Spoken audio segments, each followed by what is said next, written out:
네, 여러분 안녕하세요. 잠언 묵상 에브리데이 15번째 날 여러분과 함께 말씀을 볼까 합니다. 오늘은 잠언 9장 1절부터 18절까지 있는 말씀 우리 함께 보도록 하겠습니다. 제가 읽겠습니다. 잠언 9장 1절부터 있는 말씀입니다. 지혜가 그 집을 짓고 일곱 기둥을 다듬고 짐승을 잡으며 포도주를 혼합하여 상을 갖추고 그 여종을 보내어 성중 높은 곳에서 불러 이르기를 무릇 어리석은 자는 이리로 돌이키라. 또 지혜 없는 자에게 이르기를 너는 와서 내 식물을 먹으며 내 혼합한 포도주를 마시고 어리석음을 버리고 생명을 얻으라. 명철의 길을 행하라 하느니라. 거만한 자를 징계하는 자는 도리어 능욕을 받고 악의를 책망하는 자는 도리어 흠을 잡히느니라. 거만한 자를 책망하지 말라. 그가 너를 미워할까 두려우니라. 지혜 있는 자를 책망하라. 그가 너를 사랑하리라. 지혜 있는 자에게 교훈을 더하라. 그가 더욱 지혜로워질 것이요 의로운 사람을 가르치라. 그는 학식이 더하리라. 여호와를 경외하는 것이 지식의 지혜의 근본이요 거룩하신 자를 아는 것이 명철이라. 나 지혜로 말미암아 내 날이 많아질 것이요 내 생명의 해가 더하리라. 내가 만일 지혜로우면 그 지혜가 내게 유익할 것이나 내가 만일 거만하면 너 홀로 해를 당하리라. 미련한 계집이 떠들며 어리석어서 아무것도 알지 못하고 자기 집 문에 앉으며 성읍 높은 곳에 있는 자리에 앉아서 자기의 길을 바로 가는 행객을 불러 이르되 무릇 어리석은 자는 이리로 돌이키라. 그 지혜 없는 자에게 이르기를 도적질한 물이 달고 몰래 먹는 떡이 맛이 있다 하는도다. 오직 그 어리석은 자는 죽은 자가 그의 곳에 있는 것과 그의 객들이 음부 깊은 곳에 있는 것을 알지 못하니라 라는 말씀입니다. 여러분 잠언 9장은요 지금 잠언 7장과 8장처럼 지혜로운 자를 여성으로 의인화시켰습니다. 그래서 이 지혜로운 그 지혜와 또 이제 음부, 오늘은 이제 그것을 거만한 자와 어리석은 자라고 얘기하는데 음부가 아니라 그 그 곁길에서 비껴났다고 말씀을 드렸잖아요. 원래의 길에서 곁길로 비껴난 그 그래서 어리석고 오늘 표현대로면 거만한 자에 대한 이 비교를 보여주시면서 상반된 모습을 보여주시면서 우리가 왜 지혜를 사모해야 되는지 또 지혜를 사모하기 위해서는 어떠신지를 말씀해주고 계십니다. 먼저 여러분 이렇게 보시면요, 지혜가 그 집을 짓고 집을 짓는다는 이 집이라는 것은 우리가 거할 곳이죠. 우리의 인생이 거할 곳을 지혜가 그것을 만들어준다는 거예요. 그런데 이 집을 지으면서 굳이 넣으신 게 뭐냐면 일곱 기둥을 다듬었다 그랬습니다. 여러분 집은 우리가 보통 네 기둥으로 세우잖아요. 근데 일곱 기둥으로 세웠대요. 그럼 우리가 유추할 수 있는 것이 뭐냐면 사이즈가 굉장히 크다는 거죠. 이 집이 나 혼자 거할 수 있는 것이 아니라 모든 사람들을 거할 수 있게 할 수 있는 사이즈라는 거죠. 그런데 왜 그러면 8기둥이나 이렇게 안 되고 7기둥일까? 이것은 완전한 것을 얘기합니다.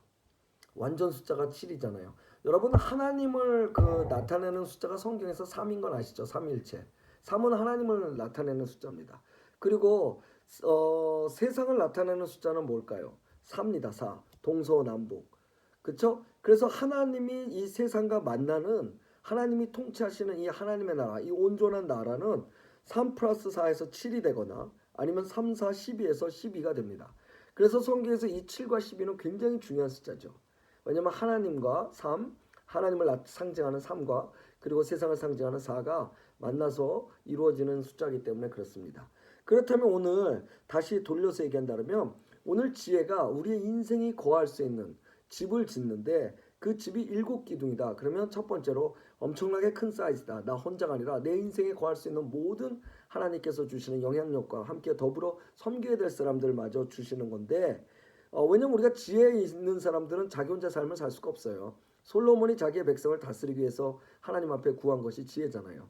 근데 하나님의 백성을 잘 다스리기 위해서 우리말로 하면 잘 섬기기 위해서 하나님의 뜻대로 분별시키기 위해서 그래서 구한 거니까 하나님이 얼마나 마음에 흡족하시고 그에게 아낌없이 그 지혜를 주시잖아요.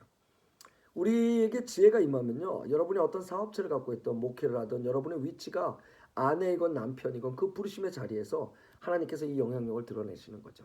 그래서 이 완전 숫자 7기둥을 세우신다는 말은 뭐냐면 온전하게 세우신다는 거예요. 그 다음에 그뿐만 아니라 그 뒷절에 보면 뭐라면 짐승을 잡고 포도주로 혼합하여 상을 차린대요. 이건 뭐죠? 거한 잔치를 만드시겠다는 거죠. 여러분 이런 거한 잔치는 신약 성경에서도 특별히 나오는데 무엇으로 비유해서도 많이 나오는데 뭐냐면 바로 하나님의 나라입니다. 하나님은요 잔치를 항상 벌이시고 사람들을 초대하시잖아요. 예, 그래서 이 하나님의 나라의 이미지를 갖는 거예요. 그러니까 지금 우리가 지혜가 집을 짓고 일곱 기둥을 다듬고 짐승을 잡고 포도주로 혼합하여 상을 갖추는, 다시 말씀드리면 이 온전한 숫자의 기둥, 완벽한 집을 우리가 거할 우리의 인생에 지어주시고 그 인생 안에 우리를 초대하시고 환대하시는 그 하나님이 얘기하는 거예요. 그러니까 이 지혜가라는 말은 하나님의 함께 하시는 자들에게 임하시는 하나님의 축복인 겁니다. 자, 근데 이거 여러분들 잠깐 요거를 접어 두시고요. 뒷절에 우리 나눴던 거 보면 그 뒤에 보면 13절에 보면 미련한 계집이 반대되는 거죠. 지혜와 반대되는 것이 나오는데, 미련한 계집이 떠들며 어리석어서 아무것도 알지 못하고 자기 집 문에 앉으면 성읍 높은 자리에 앉아서 남들 눈에 다 띄는데 앉는 거예요. 드러내는 거죠. 관종처럼. 자, 그러면서 어떡하냐? 자기의 길을 바로 가는 행객들을 불러 이른대요. 똑바로 가고 있는데 음녀가 곁길로 들어서게 하다는 말이라고 말씀을 드렸잖아요. 지금 그 일을 하는 거예요. 바로 가는 행객들을 불러서, 잘못 가는 사람들을 부르는 게 아니라 바로 가는 사람들을 불러서 이리로 돌이켜라라고 얘기를 한다는 거예요. 그리고 지 없는 자들에게는 뭐라고 얘기했냐면 도적질한 물이 달고 몰래 먹는 떡이 맛있다라고 이렇게 유혹하고 있다는 거예요. 제가 지금 이 말씀을 다시 드리는 이유는 뭐냐? 하나님이 주신 지혜는 우리로 하여금 온전한 집을 지어 우리의 인생을 거하게 할 뿐만 아니라 다른 사람들에게 선한 영향력과 그들을 섬길 수 있게 하고, 그리고 하나님의 잔치에 참여할 수 있는 기쁨을 주는데, 오히려 지금 반대되는 이 여기서 나온 어리석은 여자라고 얘기하는 미련한 계집이라고 얘기하는 이 우리 앞에 절에 말하면 음료와 같은 거죠. 이 케이스는 지금 무엇을 얘기하냐면 하나도 그런 건 없으면서 떠들기만 신나게 떠들고 요란하다는 거예요. 요란하고 그 뒤에 뭐라 그러죠? 아까 말씀드린 13절에 보면 떠들며 어리석어서 아무것도 알지 못하고, 그냥 무지하기 때문에, 무엇에 대해서 무지한 거죠? 지혜에 대해 무지한 거예요. 다른 말로 뭐 때문에 그렇죠? 하나님을 알지 못하기 때문에 그냥 자기가 생각나는 대로 내키는 대로 자기의 것을 얘기하는 것이 무엇이냐? 도적질한 물이 달고 몰래 먹는 떡이 맛있다고 얘기하는 거예요. 여러분, 이래서 어리석음은 허상입니다. 그리고 어리석음요, 자기 혼자서 지혜를 가졌을 때는 일곱 기둥을 세워 많은 사람에게 하나님의 지혜를, 선한 영향력을 끼칠 수 있지만, 무지하고 미련한 계집, 떠들며 아무것도 알지 못하는 자의 삶은 어떤 삶이냐면 사람들에게 도적질한 물이 달고 몰래 먹는 떡이 맛있다고 실질적으로 떡 하나 대접하지 못하면서 그런 허황되고 허상된 것들을 통해 이 세상을 살아가라는 이야기를 하고 있는 겁니다. 그래서요, 오늘 성경에는 이 사이에 중요한 샌드위치라 그러는데, 이 퍼포스 샌드위치, 잠언의 샌드위치인데, 이게 뭐냐면 이렇게 앞뒤에 대조되는 걸 놓고 가운데다 무엇을 넣으셨냐면 거기에 해당되는 설명을 넣으시는 거예요. 첫 번째로 여러분 7절에 보면 거만한 자를 징계하는 자는 도리어 능욕을 받고 악인을 책망하는 자는 도로 흠을 잡힌다고 했어요.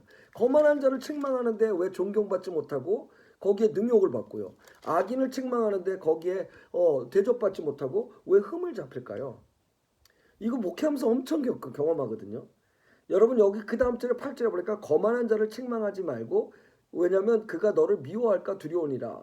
오히려 지혜 있는 자를 책망하라. 그가 너를 사랑하리라. 이렇게 얘기해요.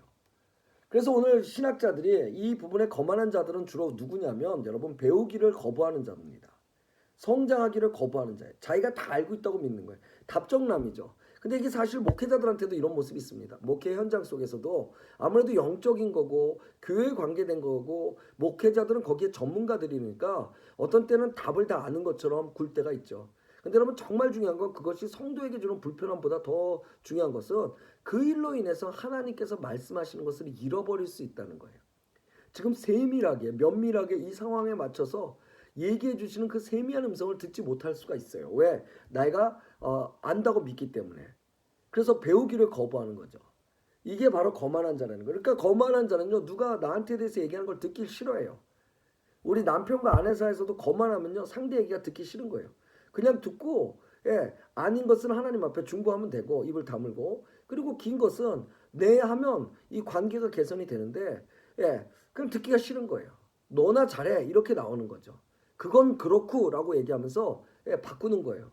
그럼 너는 그때 왜 그랬어? 라고 자기에게는 고칠 의지가 없이 내가 틀리지 않았다와 아니면 적어도 너는 나보다 낫지 않아에 대해서 얘기하고 있는 거죠. 근데 신약 성경에서 뭐라 그랬죠? 남을 나보다 항상 낫게 여기라고 빌립보서 2장에 얘기하고 계시잖아요. 여러분 그런데 지혜 있는 자는 오히려 우리가 그 책망하면 우리를 사랑한대요. 왜 그럴까요? 지혜 있는 자는 자기가 누군지를 아는 거예요. 자기가 누군지 안다는 건 성경에서 말하면 뭐냐면 하나님이 누구신지를 아는 거예요. 하나님이 누군지 아는 자는 자기가 누군지를 알 수 있기 때문입니다. 그래서 여호와를 경외하는 것이 지혜의 근본이고 거룩한 자를 아는 것이 명철이라고 오늘 잠언 9장에서는 명쾌하게 이야기하고 계신 겁니다.